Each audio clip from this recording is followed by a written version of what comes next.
안녕하세요. 인물 촬영법에 대해서 설명드려 보겠습니다. 이번 주 일요일 모임이 인물 촬영 잘하는 법, 인물 촬영 노하우 공개, 뭐 이런 식의 이름을 지었던 것 같아요. 그래서 이번 주에 할 모임에 대한 예습 정도로 봐주시면 좋을 것 같습니다. 원래는 기획에 관련된 영상을 먼저 찍으려고 했는데, 기획은 하시는 분들마다 다 방법이 다를 거란 생각이 있고, 제가 하는 방법이 100% 옳은 것인지에 대한 의문이 들어서 조금 더 확실하게 정리되기 전까지는 다른 내용들을 먼저 다룰 것 같습니다. 그래서 오늘은 인물 촬영에 대한 조명법, 촬영법, 배경 선택에 대한 이야기를 드려보도록 하겠습니다. 우선 조명법입니다. 제가 조명 감독으로도 가끔 가고 조명을 잘 모르시는 분들에게 가끔 알려드리는 정도의 수준인데, 그 순서대로 제가 하나씩 한번 설명을 드려보도록 하겠습니다.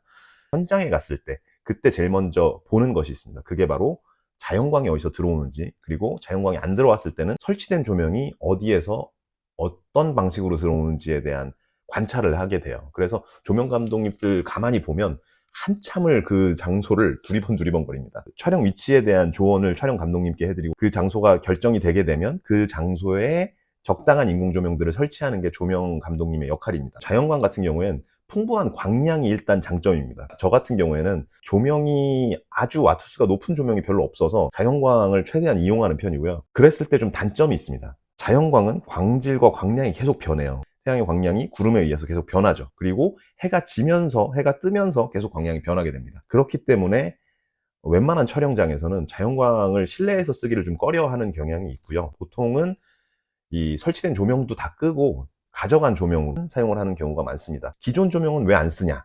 그거에 대한 답은, 기존 조명 역시나 촬영용 조명이 아니기 때문에 플리커라고 되게 깜빡거리거나 이렇게 줄 가는 현상 있잖아요. 그런 것들 때문에 못 쓰기도 하고요. 또 한 가지는 원하는 방향에서 조명을 주지 못하기 때문에 아예 안 쓰는 경우도 많습니다. 그래서 지금도 보면 형광등이 제 머리 위에 있기 때문에 얼굴에 그림자가 밑으로 지잖아요. 가장 이상적인 조명이라고 하는 게 있거든요. 얼굴에 반이 밝고 반이 조금 어둡고 그리고 역광이 있고 3점 조명이라는 게 있는데, 그런 조명을 만들기에 설치된 조명이 방해가 될 수 있습니다. 그래서 기존 조명을 끄고 어, 인공 조명을 이용을 해서 100% 촬영을 할 때가 많이 있습니다. 이렇게 설명하다 보면 너무 길어지겠는데요. 좀 빨리 설명을 하고 넘어가 보도록 하겠습니다. 그래서 렘브란트 조명은 여기 코에 삼각형 생기는 그런, 옆에서 조명을 줬을 때 얼굴이 가장 아름답게 나온다는 것이 렘브란트 조명이고요. 저희는 이 조명을 학습을 할 것 같아요, 그날은. 그리고 그게 맞는 조명법이 가장 중요한데,